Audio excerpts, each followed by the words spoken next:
Assalamualaikum warahmatullahi wabarakatuh.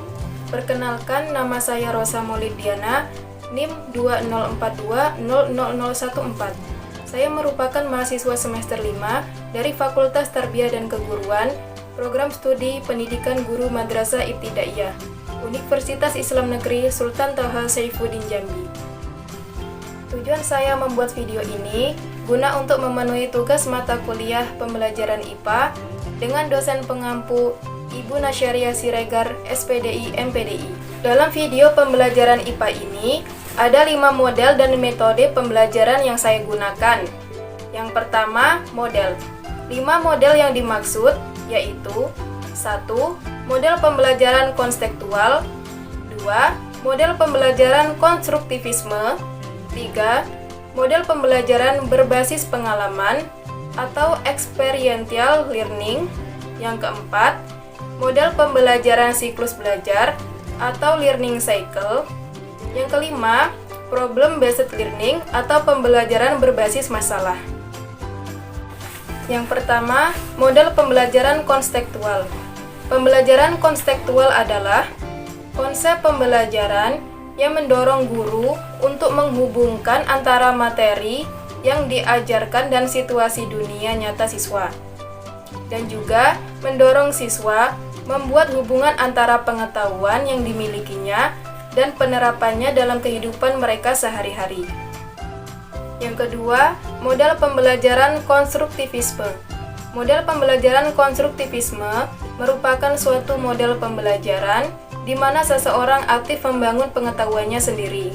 Yang ketiga, model pembelajaran berbasis pengalaman atau experiential learning. Model ini adalah suatu model proses belajar mengajar yang mengaktifkan pembelajar untuk membangun pengetahuan dan keterampilan melalui pengalamannya secara langsung. Yang keempat, model pembelajaran siklus belajar atau learning cycle. Siklus belajar atau learning cycle merupakan model pembelajaran yang berorientasi pada teori Piaget dan teori pembelajaran kognitif, serta aplikasi model pembelajaran konstruktivis. Dalam model ini, ada beberapa fase atau langkah-langkah siklus pembelajaran, yaitu engagement atau pelibatan, eksplorasi atau penyelidikan, explanation atau penjelasan, expansion atau perluasan, dan evaluation atau evaluasi. Yang kelima, problem based learning atau pembelajaran berbasis masalah adalah model pengajaran yang bercirikan adanya permasalahan nyata sebagai konteks untuk para peserta didik belajar berpikir kritis dan keterampilan memecahkan masalah serta memperoleh pengetahuan. Selanjutnya, yang kedua, metode pembelajaran. 5 metode yang dimaksud yaitu ada metode ceramah, metode demonstrasi, metode diskusi, metode tanya jawab, dan metode tugas. Yang pertama, metode ceramah. Metode ceramah merupakan metode yang sampai saat ini sering digunakan oleh setiap guru atau instruktur. Hal ini selain disebabkan oleh beberapa pertimbangan tertentu, juga adanya faktor kebiasaan baik dari guru maupun siswa. Yang kedua, metode demonstrasi. Metode demonstrasi merupakan salah satu metode yang cukup efektif karena membantu siswa untuk mencari jawaban dengan usaha sendiri berdasarkan fakta atau data yang benar. Yang ketiga, metode diskusi. Metode diskusi adalah metode pembelajaran yang menghadapkan siswa pada suatu permasalahan. Tujuan utama metode ini adalah untuk memecahkan suatu permasalahan, menjawab pertanyaan, menambah dan memahami pengetahuan siswa, serta untuk membuat suatu keputusan. Yang keempat, metode tanya jawab. Metode yang dimaksud guru bertanya siswa menjawab, atau siswa bertanya, guru menjawab. Metode tanya jawab dimaksudkan untuk merangsang berpikir siswa dan membimbingnya dalam mencapai atau mendapatkan pengetahuan. Yang kelima, metode tugas dan resitasi. Tugas dan resitasi merangsang anak untuk aktif belajar baik secara individu atau kelompok. Tugas dari resitasi bisa dilaksanakan di rumah, di sekolah, di perpustakaan, dan tempat lainnya. Itulah 5 model dan metode pembelajaran yang dapat digunakan pada pembelajaran IPA. Nah, dalam hal ini, materi pembelajaran IPA yang saya ambil berjudul sumber energi alternatif. Energi alternatif. Energi alternatif adalah sumber energi yang dapat diperbarui atau tidak akan habis untuk memenuhi kebutuhan hidup manusia. Lalu selanjutnya, jenis-jenis energi alternatif. Yang pertama yaitu matahari. Matahari adalah sumber utama di bumi. Energi panas yang dihasilkan dapat untuk memenuhi kebutuhan manusia. Contoh, panel surya. Lalu, energi alternatif yang kedua yaitu angin. Angin adalah gerakan udara di permukaan bumi yang terjadi karena perbedaan tekanan udara. Energi angin dapat menghasilkan listrik melalui alat yang disebut aerogenerator. Selanjutnya, energi alternatif yang ketiga yaitu air. Air yang deras merupakan sumber energi gerak. Oleh karena itu, di PLTA dibuat bendungan air di tempat yang tinggi. Energi alternatif yang keempat yaitu panas bumi. Energi panas bumi atau disebut energi geotermal merupakan energi yang berasal dari panas yang disimpan di bawah permukaan bumi.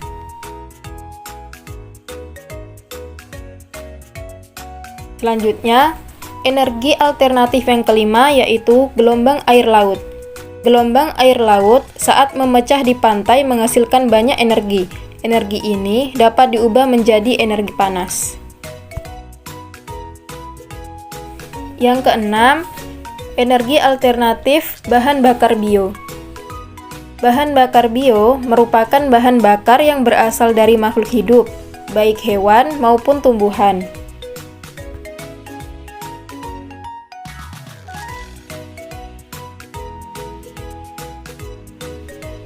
Demikianlah pemaparan materi mengenai sumber energi alternatif.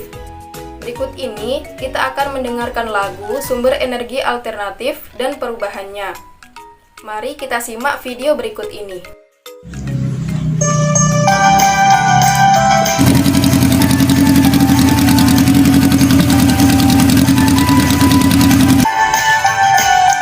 Ayo kawan-kawanku, belajar bersamaku, macam-macam energi dan perubahannya.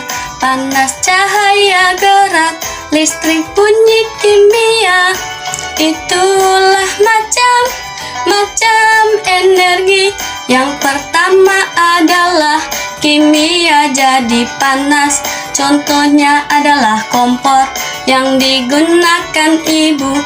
Yang kedua adalah listrik menjadi gerak. Contohnya kipas angin di rumahku. Yang kedua adalah listrik menjadi gerak. Contohnya kipas angin di rumahku. Perubahan energi listrik jadi cahaya. Contohnya adalah lampu di ruang kelasku. Perubahan energi kimia jadi gerak. Contohnya adalah kendaraan bermotor. Selanjutnya terdapat di dalam tubuh kita energi kimia jadi energi gerak, sehingga aku dapat belajar dan bermain. Itulah kawan perubahan energi, sehingga aku dapat belajar dan bermain. Itulah kawan perubahan energi. Itulah pemaparan video mengenai sumber energi alternatif dan perubahannya. Selanjutnya, pembahasan media pembelajaran. Media pembelajaran yang saya gunakan pada materi ini yaitu media papan sumber energi alternatif. Berikut ini adalah media pembelajaran, yaitu papan sumber energi alternatif, yang mana tujuan media pembelajaran ini yaitu untuk memudahkan siswa dalam membedakan antara sumber energi yang dapat diperbaharui dan sumber energi yang tidak dapat diperbaharui.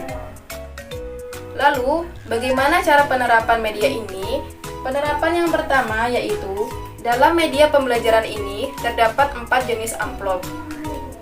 Lalu, siswa dapat memilih dari 4 amplop ini. Kemudian, dalam 4 amplop yang dipilih siswa tersebut, dari salah satunya ada pertanyaan. Kemudian, siswa mengambil pertanyaan tersebut, lalu siswa dapat menjawab pertanyaan yang terdapat pada amplop tersebut. Misalkan, saya memilih amplop yang pertama, yaitu pertanyaannya, energi yang berasal dari panas yang disimpan di bawah permukaan bumi disebut.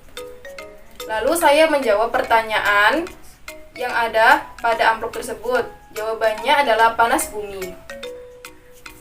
Kemudian yang kedua yaitu siswa dapat membedakan sumber energi alternatif atau yang dapat diperbaharui dan bukan sumber energi alternatif yang tidak dapat diperbaharui. Nah, dalam penerapan yang kedua ini, saya menyediakan beberapa gambar. Lalu siswa dapat memilih gambar mana yang termasuk sumber energi yang dapat diperbaharui dan sumber energi yang tidak dapat diperbaharui. Misalkan, sumber energi alternatif atau yang dapat diperbaharui yaitu seperti matahari. Kemudian kita letakkan gambar matahari pada bagian sumber energi alternatif atau yang dapat diperbaharui. Lalu apalagi? Yaitu angin. Angin termasuk sumber energi yang dapat diperbaharui. Lalu kita letakkan pada bagian sumber energi alternatif atau yang dapat diperbaharui. Kemudian yang selanjutnya, bukan sumber energi alternatif atau yang tidak dapat diperbaharui, yaitu seperti batu bara, fosfat, dan lain sebagainya. Nah, kita letakkan gambar batu bara pada bagian bukan sumber energi alternatif atau yang tidak dapat diperbaharui. Jadi, demikianlah penerapan pada media papan sumber energi alternatif yang dapat digunakan oleh siswa. Selanjutnya, bentuk evaluasi pembelajaran IPA. Dalam hal ini, bentuk evaluasi pembelajaran IPA yaitu dapat mencakup 2 hal. Yang pertama, evaluasi proses belajar IPA. Yang kedua, evaluasi hasil belajar IPA. Yang pertama, evaluasi proses belajar IPA. Aspek yang harus dikembangkan dalam proses belajar mengajar IPA sebagaimana tercantum dalam tujuan pendidikan IPA di SD atau MI meliputi ketiga ranah dalam tujuan pendidikan nasional, yaitu kognitif, afektif, dan psikomotor. Dengan demikian, selama proses pembelajaran berlangsung, ketiga ranah tersebut dikembangkan oleh guru. Untuk mengetahui sejauh mana ketiga ranah telah dikuasai oleh para peserta didik, guru harus mengukurnya dan menentukan hasil pengukurannya. Evaluasi proses belajar adalah pelaksanaan yang bertujuan untuk mengetahui apakah tujuan pembelajaran sudah tercapai. Jika sudah, kegiatan selanjutnya bisa dilanjutkan. Sebaliknya, jika tujuan belum dikuasai atau dicapai, pendidik harus berupaya untuk mencapai tujuan tersebut dengan melaksanakan sebagai alternatif pembelajaran. Pengukuran kemampuan peserta didik setelah mengikuti proses pembelajaran meliputi kemampuan berpikir atau kognitif, kemampuan keterampilan atau psikomotor, dan kualitas kepribadian atau afektif. Untuk mengukur kemampuan tersebut diperlukan alat ukur atau tes yang dapat dipercaya, yaitu yang memiliki validitas atau ketetapan kesohihan yang tinggi, keseimbangan sesuai dengan materi yang dipelajari, daya pembeda yang minimal cukup, objektivitasnya tinggi, dan reliabilitas atau ketetapan yang tinggi. Lalu yang kedua, Evaluasi atau penilaian hasil belajar IPA. Penilaian atau evaluasi hasil belajar IPA merupakan salah satu cara untuk mengetahui seberapa jauh tujuan pembelajaran dapat tercapai. Aspek yang terpenting yang berkaitan dengan teknik pembelajaran IPA adalah sistem evaluasi yang digunakan. Sistem evaluasi yang dilakukan oleh guru sangat menentukan pola belajar siswa. Jika dalam evaluasi yang ditanyakan hanya hafalan, jangan mengharapkan bahwa siswa akan mempelajari di luar hafalan. Jika guru tak pernah mengevaluasi kemampuan keterampilan proses, wajar mereka enggan atau tak suka mempelajari atau melakukannya.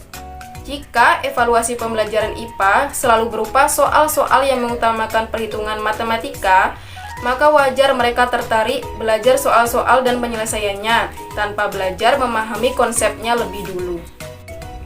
Dalam penilaian hasil belajar, terdapat beberapa istilah yaitu evaluasi, pengukuran, tes, dan asesmen. Evaluasi yang sering diartikan, penilaian adalah suatu proses untuk mengambil keputusan dengan menggunakan informasi yang diperoleh melalui pengukuran hasil belajar, baik yang menggunakan instrumen tes maupun non-tes.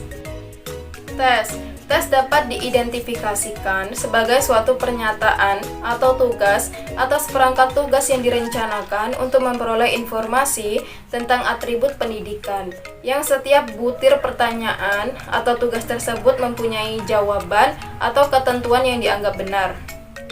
Dalam konteks evaluasi, asesmen berarti proses pengambilan data dan membuat data tersebut ke dalam suatu bentuk yang dapat diinterpretasikan. Keputusan atau pertimbangan dapat dibuat berdasarkan asesmen ini. Asesmen adalah kegiatan mengevaluasi pendidikan dengan cara mengumpulkan informasi mengenai siswa untuk menentukan strategi pengajaran yang tepat.